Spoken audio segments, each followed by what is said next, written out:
நெல்லையில் நடந்து வரக்கூடிய இந்த பாஜகவுடைய பூத் கமிட்டி மாநாட்டில் உள்துறை அமைச்சர் அமித் ஷா பேசி வருகிறார். காட்சிகளை பார்க்கலாம். नागेंद्र जी, हमारे यशस्वी पूर्व अध्यक्ष श्री के अन्नामलाई जी,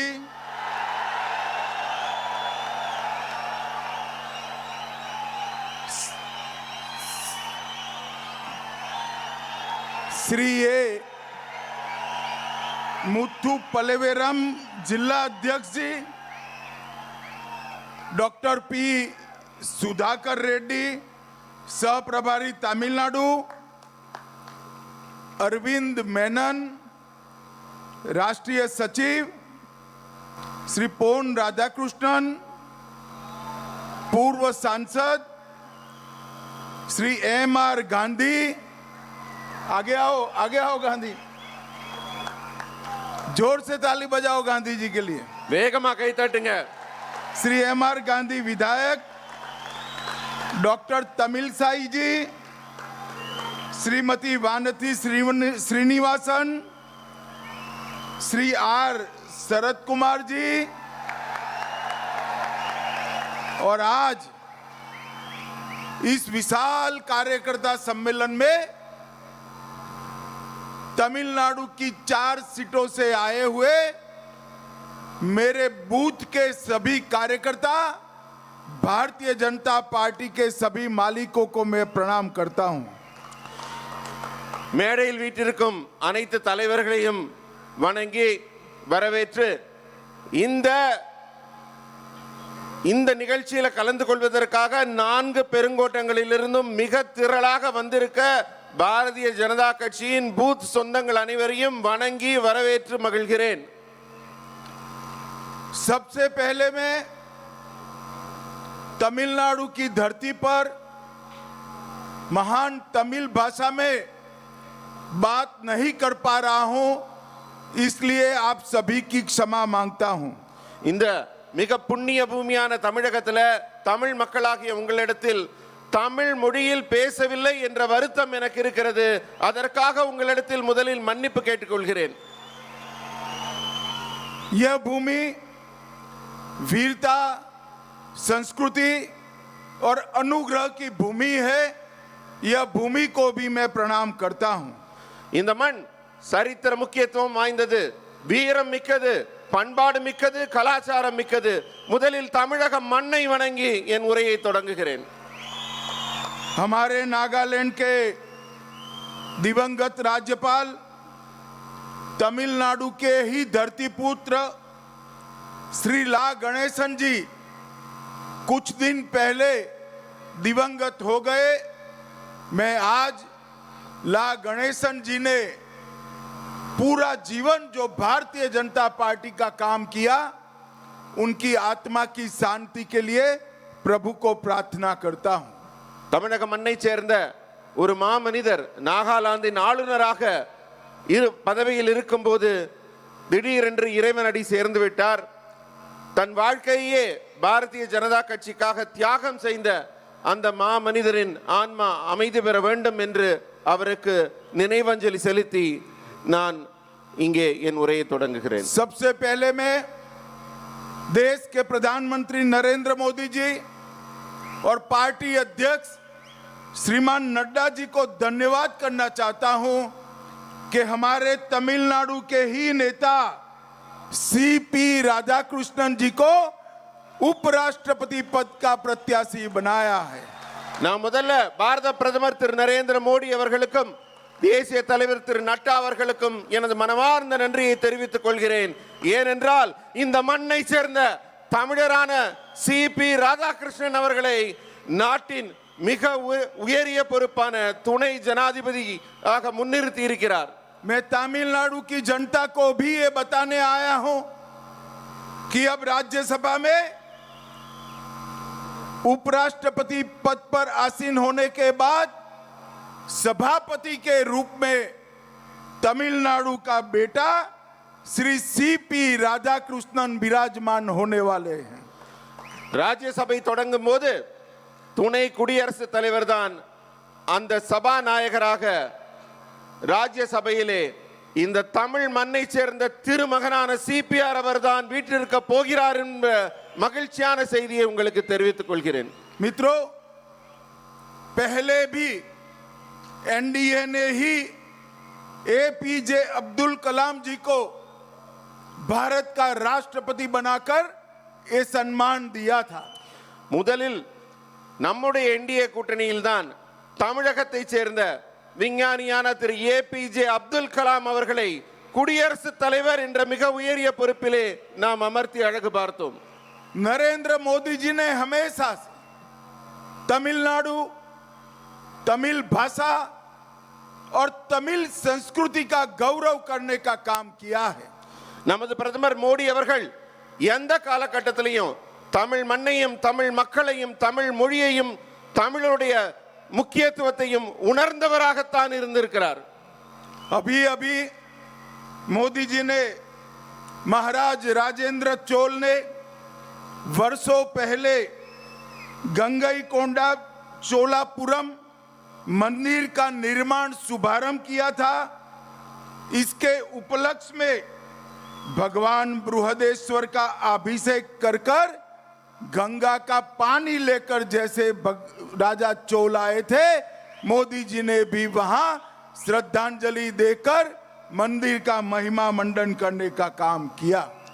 தமிழ் மண் மொழி மக்கள் பண்பாடு இதையெல்லாம் பாதுகாத்து வரும் நம் பாரத பிரதமர் மோடி அவர்கள் இப்பதான் சமீபத்தில் தஞ்சையில மிக பிரபலமான நம்முடைய சோழ மன்னர் ராஜேந்திர சோழன் அவர்களின் நினைவை கொண்டாடும் வகையிலே கங்கை கொண்ட சோழபுரத்தில் அவருடைய திருவுருவ சிலை நிறுவி அவருடைய நினைவை போற்றி மாபெரும் விழா எடுத்தார். அது மட்டுமல்ல, பிரதமர் பிரகதீஸ்வரர் கோயில்ல எப்படி கங்கையை கொண்டு அங்கேருந்து கங்கையை கொண்டாரோ, கங்கையின் புத்திரரான நமது மோடி அவர்களும் கங்கை நீரை கொண்டு வந்து இங்கு அபிஷேகம் செய்து வரலாற்றை இன்னொரு முறை நிகழ்த்தி காட்டி இருக்கிறார். सौराष्ट्र तमिल संगमम, काशी तमिल संगमम और पवित्र गण तिरुकुल्लर को 13 भाषाओं में अनुवाद करने का काम नरेंद्र मोदी जी ने किया है. காசி தமிழ் சங்கமம் என்ற மிகப்பெரிய நிகழ்வு ஆண்டாண்டு நடைபெறுகிறது. இது மட்டுமல்ல, சௌராஷ்டிரத்துக்கும் தமிழகத்துக்கும் இருக்கும் உறவை போற்றும் வகையிலே சௌராஷ்டிரா தமிழ் சங்கமம் நடைபெற்றது. நம்முடைய மிகப்பெரிய தெய்வீக கவியான திருவள்ளுவரின் திருக்குறளை 13க்கும் மேற்பட்ட மொழிகளிலே இப்போது மொழி மாற்றம் செய்து மோடி அவர்கள் தமிழுக்கு அணி சேர்த்திருக்கிறார். मित्रों, अभी अभी थोड़े समय पहले पहलगांव में पाकिस्तानी आतंकवादियों ने हमारे निर्दोष नागरिकों की हत्या की. मोदी जी ने वादा किया था कि आतंकवादी और उनके आकाओं को हम सबक सिखाएंगे, और मोदी जी ने ऑपरेशन सिंदूर की परमिशन देकर पाकिस्तान के घर में घुसकर इनके आतंकी अड्डों को समाप्त करने का काम किया है. சமீபத்தில் அப்பாவி பொதுமக்களை எல்லாம் மதத்தின் பெயரால கொலை செய்த மிகப்பெரிய துக்ககரமான ஒரு நிகழ்வு பெஹல்காமில் நடைபெற்றது. அப்போது நமது பாரத பிரதமர் மோடி அவர்கள் இந்த தீவிரவாத தாக்குதலை வேரோடு அழிப்போம் என்று சபதம் பூண்டு பாகிஸ்தானில் இருந்து செயல்பட்ட ஒவ்வொரு தீவிரவாதியின் வீட்டில் புகுந்தும் தாக்கி அவர்களை அழித்து ஆபரேஷன் சிந்தூர் மூலம் சாதனை படைத்திருக்கிறார். और मित्रों, ऑपरेशन सिंदूर ने आतंकवादियों के अड्डों को और उनके आकाओं को समाप्त किया, और ऑपरेशन महादेव ने ये तीनों आतंकवादियों को समाप्त कर कर हमारे नागरिकों का बदला लेने का काम किया. ஆபரேஷன் சிந்தூர் மூலம் தீவிரவாதத்தின் முதுகெலும்பையே முறித்து காட்டினார் நமது மோடி அவர்கள். ஆபரேஷன் மகாதேவ் நடவடிக்கையின் மூலம் எந்த நபர்கள் அந்த தாக்குதலில் ஈடுபட்டார்களோ அவர்களை கண்டறிந்து அவர்கள் अழிக்கப்பட்டார்கள்.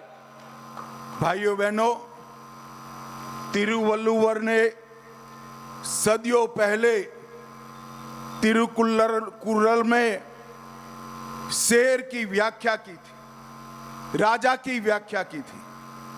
वही राजा होता है जिसके पास सेना, प्रेम करने वाली प्रजा, धन, मजबूत सहयोगी और शक्तिशाली किले होते हैं। नरेंद्र मोदी जी आज तिरुवल्लुवर की वो राजा की व्याख्या को जमीन पर उतारने में सफल हुए हैं। மோடி அவர்கள் நம்ம தெய்வ புலவர் திருவள்ளுவர் அவர்கள் நல்லாட்சி என்பது எது என்பதை விளக்கும் வகையில் ஒரு அருமையான திருக்குறளை கூறியிருக்கிறார். ஒரு நல்ல மன்னன் என்பவன் அருமையான குடிமக்கள், வலிமையான சேனை, அருமையான ஒரு விளை நிலம், அருமையான மக்கள், இந்த நான்கையும் கொண்டு விளங்க வேண்டும் என்ற அந்த குறளின் ஒவ்வொரு பொருளையும் உணர்ந்தவராக அந்த குறளின் வழி நின்று தன் ஆட்சியை அவர் சிறப்பாக நடத்திக் கொண்டிருக்கிறார். भाइयों बहनों, अभी लोकसभा में मोदी जी ने 130वां कॉन्स्टिट्यूशन अमेंडमेंट बिल रखा। पूरा विपक्ष विरोध करने लगा। क्या है कॉन्स्टिट्यूशन बिल? कोई भी सीएम या प्रधानमंत्री अगर जेल जाता है तो उसके अपने पद से रेजिग्नेशन देना पड़ेगा, इस्तीफा देना पड़ेगा। இப்ப நாடாளுமன்றத்தில் ஒரு மிக முக்கியமான நிகழ்வு நடைபெற்றது. சட்ட முன்வடிவு 1330 எடுத்து வைக்கப்பட்டது. அதை எதிர்க்கட்சிகள்லாம் மிக வன்மையாக கடுமையாக எதிர்த்தன. அந்த சட்டம் என்ன சொல்லுது? எந்த சிஎம்ஓ, பிஎம்ஓ, முதலமைச்சரோ, பிரதம மந்திரியோ யாராக இருந்தாலும் அவர்கள் சிறைக்கு செல்ல வேண்டிய நிலை ஏற்பட்டால் அவர்கள் பதவியில் தொடரக்கூடாது. विपक्ष वाले पूछते हैं क्या जरूरत है ये बिल की? मैं आज कहने आया हूं, डीएमके के वरिष्ठ मंत्री के पोनमुडी जी और सेंथिल बालाजी 8 महीने तक जेल में रहे, इस्तीफा नहीं दिया।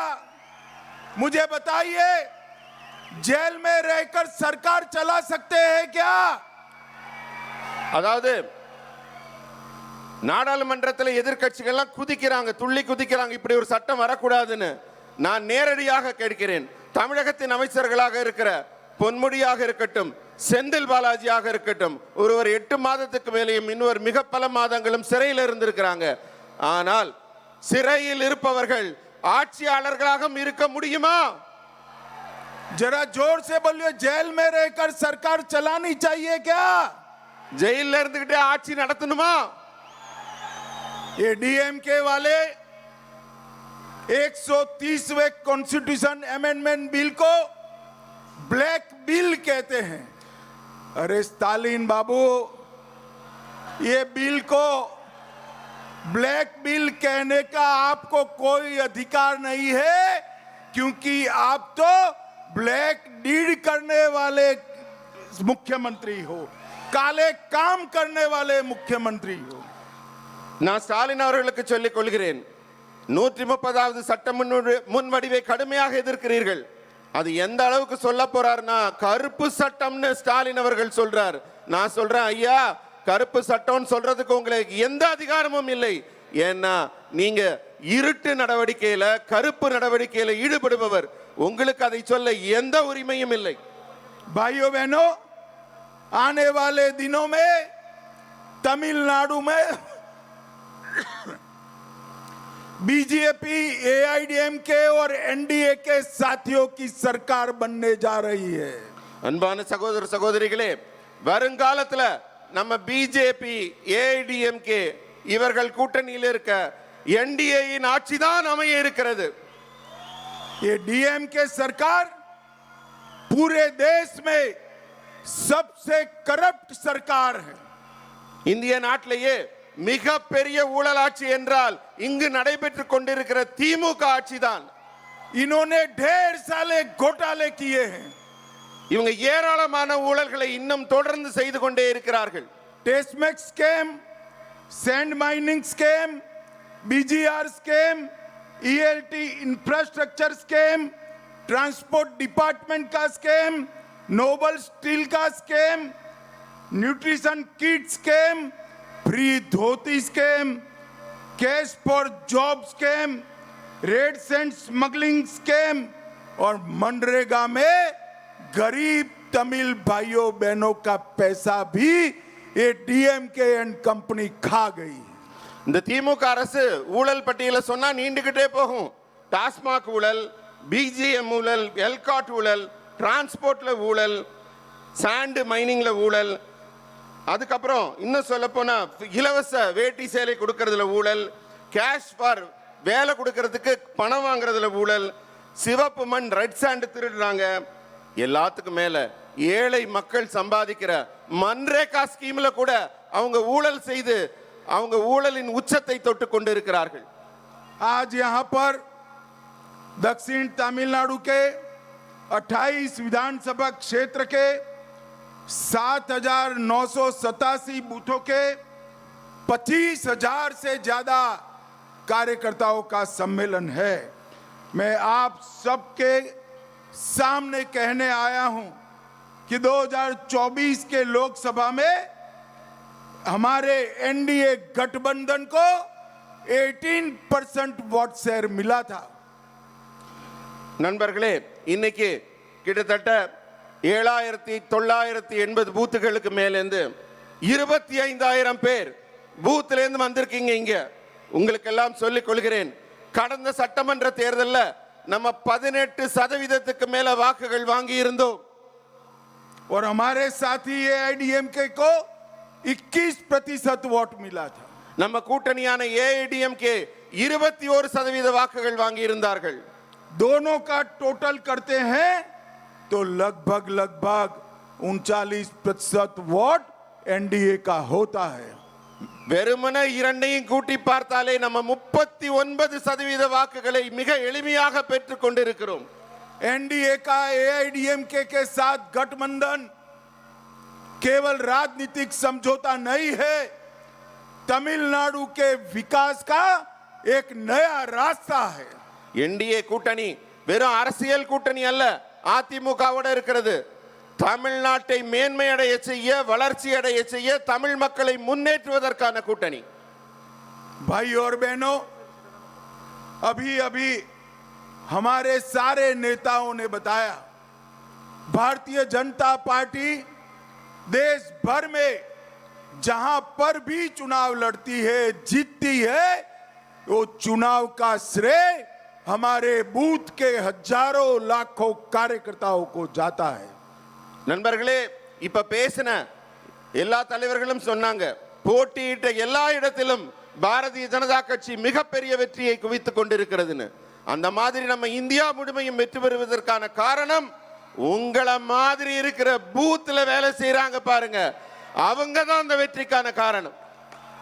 अगले 8 माह के अंदर हमारा हर एक कार्यकर्ता नुक्कड़ सभाएं करेगा, घर घर जाएगा, तमिलनाडु की हर माता बहन, दलित, आदिवासी पिछड़े का संपर्क करेगा और मोदी जी की योजनाएं और मोदी जी के विकास के एजेंडा को तमिलनाडु के हर घर में पहुंचाने का काम हमारे भारतीय जनता पार्टी के कार्यकर्ता करेंगे। நண்பர்களே, நீங்களாம் செய்ய வேண்டிய மிகப்பெரிய பணி இப்ப என்ன இருக்குன்னா, வரப்போற 8 மாத காலத்துல ஒவ்வொரு பூத்துல இருக்கவங்களும் தெருமுனை கூட்டங்கள் போட வேண்டும், தெருமுனை கூட்டங்கள் போட வேண்டும், வீடு வீடாக போக வேண்டும். அதே மாதிரி எல்லா சகோதர சகோதரிகள், தாய்மார்கள் எல்லாரையும் பார்த்து மோடி அவர்களின் அரிய பல திட்டங்களை எல்லாம் எடுத்து சொல்லணும், அவங்க எல்லாம் எப்படி பயன்பெறுவார்கள். அதே போல தலித் மக்கள், பிற்படுத்தப்பட்ட மக்கள், ஒடுக்கப்பட்ட மக்கள், இவர்களை எல்லாம் நீங்க சந்தித்து பேச வேண்டும். அவர்களுக்கு என்னென்ன திட்டங்கள், நம்ம ஆட்சி திட்டங்கள், அரசு திட்டங்கள் பயன்படும் என்பதை அவர்களுக்கு விளக்கி வீடு வீடாக சென்று நீங்கள் மக்களை சந்திக்க வேண்டும். हमने केवल भारतीय जनता पार्टी नहीं, हमारे सभी सहयोगों को चुनाव जिताने के लिए काम करना है।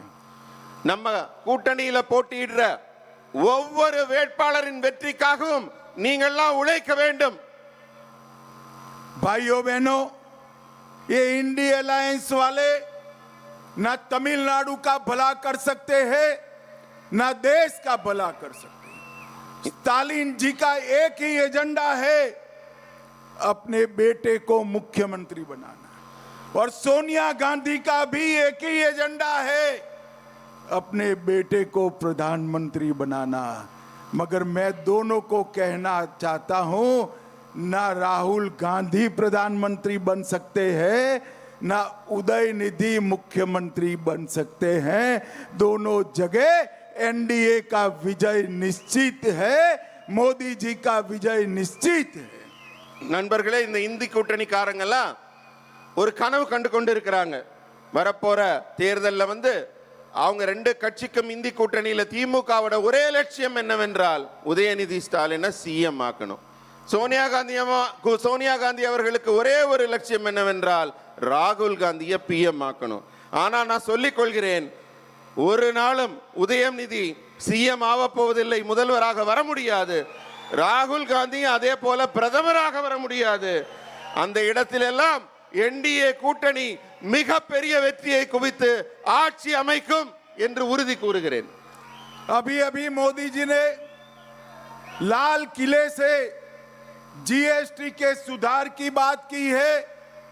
मोदी जी के जीएसटी सुधार आने के बाद आम आदमी के उपयोग की काफी चीजों में भयंकर टैक्स कम होने वाला है.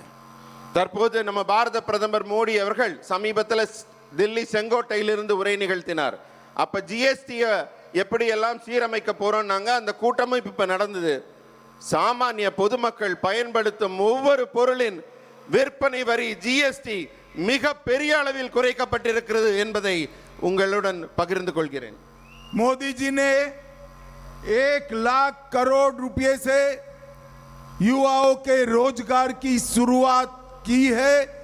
इसके योजना की घोषणा की है. நம்ம பாரத பிரதமர் மோடி அவர்கள் 1 லட்சம் கோடி திட்ட முதலீட்டில் இளைஞர்களுக்கான புதிய வேலை வாய்ப்பு, அதற்கான முன்னேற்றத்திற்கான திட்டங்களை எடுத்திருக்கிறார். देश भर में से घुसपैठियों को चिन्हित करने के लिए high power demography change mission की रचना भी मोदी जी करने वाले हैं. நம்ம டெமோகிராஃபினா நம்ம நில அமைப்பு, நம்ம வாழ்வியல் அமைப்பு, நம்மளுடைய வளர்ச்சியை ஒவ்வொரு பகுதியிலும் ஒரு இடம் உயர்வாகவும் மற்ற இடம் தாழ்வாகவும் இல்லாமல் எல்லாவற்றையும் முன்னேற்றக்கூடிய அளவில் மிக அரிய திட்டத்தையும் இப்போது அவர் கொண்டு வந்திருக்கிறார். भाइयों बहनों, अंत में मैं इतना ही कहना चाहता हूं, ये 28 विधानसभा के कार्यकर्ता आज यहां है.